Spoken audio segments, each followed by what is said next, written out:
16 जून. श्रीराम जय राम जय जय राम, श्रीराम जय राम जय जय राम, श्रीराम जय राम जय जय राम, श्रीराम जय राम जय जय राम.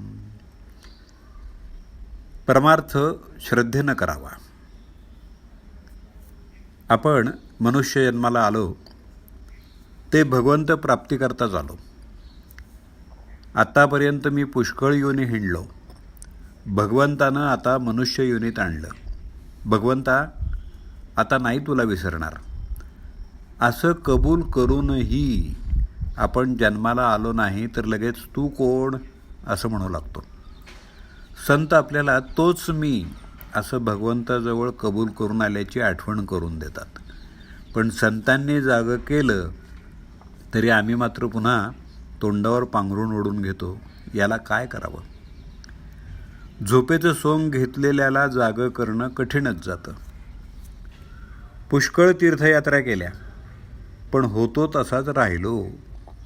यात दोष गंगेचा का माझा?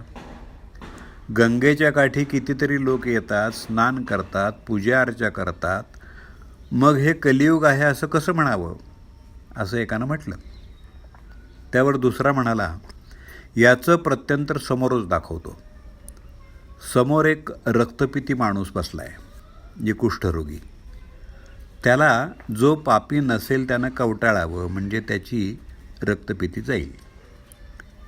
पण एवढं होईल की जर कवटाळणारा पापी असेल तर त्याला त्या माणसाची रक्तपिती होईल म्हणजे कुष्ठरोग होईल. असं समजल्यावर जो तो हळूहळू तिथून पसार व्हायला लागला. म्हणजे एवढे नेमनिष्ठ विद्वान, गंगामाईचं रोज स्नान करणारे, तरी आपलं अंतःकरण शुद्ध झालं आहे असं त्या कुणालाच वाटलं नाही. तेवढ्यात वऱ्हाडकडला एक गरीब शेतकरी घोंगडी पांघरून हातातली काठी टेकत टेकत येत होता. त्याची निष्ठाच अशी की गंगेत स्नान केलं की सगळी पापं नष्ट होतात. त्यानं गंगेत बुडी मारली आणि वर येऊन त्या रोग्याला कडकडून भेटला. आणि आश्चर्य म्हणजे त्या रोग्याचा रोग एकदम बरा झाला.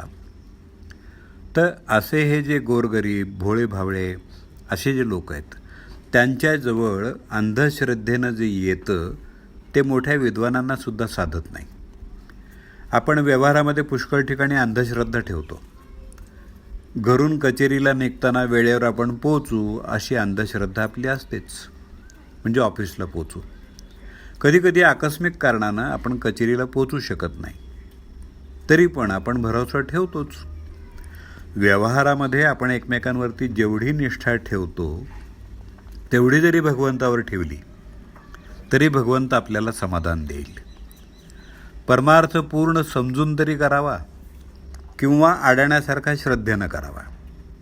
पण आपण आहोत अर्धवट, म्हणजे पूर्ण कळलेलं नसून आपल्याला ते कळलंय असं वाटतं.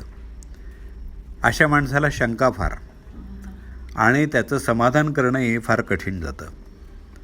अमुक एक खरं आहे असं कळूनसुद्धा ज्याला आचरणात आणता येत नाही तो मनुष्य खरा अज्ञानी आहे. आणि जे अनुभवानं सुधारले तेच शहाणे भले. परमार्थामध्ये अंधश्रद्धेची मुळीच गरज नाही, पण तिथं श्रद्धेशिवाय मुळीच चालायचं नाही. जानकी जीवन स्मरण, जय जय राम.